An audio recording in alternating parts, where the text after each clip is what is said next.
All right, joining us to discuss the foodborne illnesses crisis is forensic and crime expert Calvin Rafadi. Good evening, Mr. Rafadi. Thank you very much for joining us on the program. Good evening, and good evening to your viewers. No, it's a pleasure to have you with us. Now, just looking at this very devastating story, another child loses their life. This was on Friday after reportedly consuming biscuits. Of course, there is no conclusive evidence that her death was as a result of consuming those biscuits. But just your thoughts on government's response, because we had the classification of the foodborne illnesses as a national disaster, but even then we're still seeing deaths in a similar fashion. Yeah, no, it is very problematic. And we would like to say that, we still stick to our ways to say, can we temporarily close all Spaza shops, all storages, and all wholesalers? And we want to now quantify and explain it in simple terms why we are saying that. Because we are sitting with a problem whereby, if you check the modus operandi, let's call it, of the my friend, the Pakistani, Somalians, all of the Spaza shops. Basically what they do is, let's say from Limpopo area, all of them, they will put up the money together to come and buy stock at a wholesale price. Now, if you do a bulk buying, obviously they get a discount. Now, when they drive from wherever they are, maybe 10 bakkies following one another, they will come to a particular warehouse storage. Now, at that particular warehouse storage, because also they've got problems of rats, they don't call, recognized or accredited pesticides companies. They use this particular substance, like your alipirimi, which was obviously found in one of the food that was contaminated. Now, if you check the packaging and the stockpiling of those products, you'll find on one of the, the pilot, you find the snacks on top of those pallets. Now, if there is some moist in that particular storage, underneath those pallets, and then they move out that pallet outside those particular warehouse storages, like we've seen in many of them, then they start sharing amongst one another that particular pallet or the stock. Now, because they get it at the discount, because they bought it at the wholesale price, bulk buying, like we say. Now, once they share the stock, you stay in another bakkie goes to Zanini, another bakkie goes to Seshehu. I'm just giving you the example. Now, the one in Seshehu, he's got more customers. So obviously he will have more kids dying sooner than the one who's perhaps in Zanini. So this week we'll deal with kids dying in another area.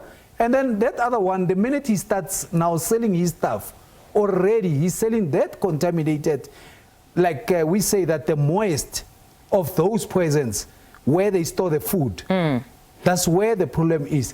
Then we'll have more fatalities. So we end up, the government end up running like ambulance. Today is this area, the next day is that area. So if you only target one Spaza shop and say, let's close this Spaza shop because already we are sitting with proof of that fatality, the next day we must close the other one. So you're saying for now we should. Buying poses a serious threat, that it's possibly one of the issues here. But I remember that when the president spoke 2 weeks ago, he cautioned, though, against perhaps perpetuating the narrative that possibly most of the deaths are coming from Spaza shops that would be owned by foreign nationals. So that one becomes quite a concern if we're going to say, as you say, maybe Pakistani nationals alone. It seems that it is a problem of Spaza shops in general, that here we would say that bulk buying becomes the problem according to you. Yes, you get discounts, but when you're storing this amount of food, it can become problematic. No, thanks for that question. Indeed. And that's why also we must also caution, we're not promoting any xenophobic. It's not only Pakistanis, like we said, those foreign nationals that are putting up the money and buying. They also sell to the street vendors, by the way, and other locals of our Spaza shops that are owned by South Africans. So the problem is, like we explained, that the contamination of this poison, it comes from, the stockpiling. Now, from the moist below of those stockpiling, whosoever will come and buy from that particular shelf, the food is contaminated. You are sitting with a chance of risk of getting kids dying. So you're saying that we need to temporarily close all Spaza shops across the country. For how long, though? Until we detect where this particular poison is, the food that is that has been contaminated. So we must dispatch all the health inspectors, temporarily close, dispatch all the health inspectors. From my take home that the president spoke about is that he wants to also rope in the SANDF. Yes. And he's not talking about the troops in the SANDF, he's talking about the health inspectors. Yeah. So they will now, become one of the forces that will multiply as a force multiplier to help, the municipalities' health inspectors. Indeed. Yes. Then we will be able to root out this particular issue. But it seems we cannot. Once it's done all at the same time, that you register them within the 21 days, but you also go to these Spaza shops and start inspecting. You're saying no, the Spaza shops need to be temporarily closed. Definitely. Spaza shops, wholesalers, all the storages where they keep this particular storaging of, the stockpiling of these particular products. The registration of Spaza shop is something different. We want to deal with the crisis. The crisis that our kids get hold of the coins and they go straight to those Spaza shop. Now, for instance, we are told that, okay, do not give your kids coins and they might end up going to the tuck shop. But some of us, we've got drunk uncles, drunk aunties. Whenever they are drunk, they're trying to find their way home. As they fall, the coins fall from their pockets. The child, the minute they pick up that 5 rand coin, what is their first point of departure? It is their Spaza shop. So you're saying we cannot place the responsibility on children. Exactly. Fair enough. I want to take you to the raid last week. The raid we saw at one specific warehouse in Durban, where police found food, they found antibiotics, expired alcohol, and even pesticides. I mean, commendable on their part that they were able to actually have that sting operation. But what was worrisome was the fact that they couldn't necessarily locate or establish who that warehouse belongs to. Just on that element of intelligence, when you go and you conduct such a raid, would you not be able to know exactly who owns that warehouse that was housing quite a lot of goods? No, look, you can follow the money, you can follow certain paper trail and even the information around that area. But what we are saying is, let us deal with the crisis. There's a lot of criminality in Spaza shops. There are owners who are even heavily armed in those Spaza shops.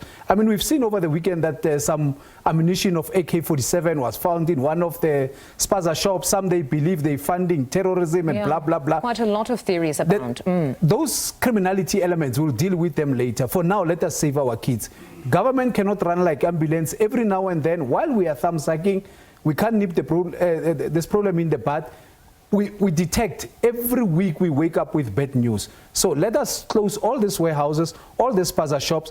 We have explained the moist from this particular substance or whatever that they use to kill the rats. It has become a problem. Now some say why we don't even close ShopRites, Woolies and Pick n Pay is because of during the time when they do this pesticide issues, they bring accredited, well-recognized people that deal with that type of a situation. But to cut the corners, these our brothers, they go to a black market, they get this particular poison, which is this alipirim. By the way, you get it everywhere. Taxi rank, train station, outside at the hostels, you easily get it because that particular substance, even the boys who are committing house robberies and who are committing housebreaking, they feed this particular poison to the dogs so that your dog can die, so that they can gain entry into the house. So it's easily accessible and it's used in a bad way.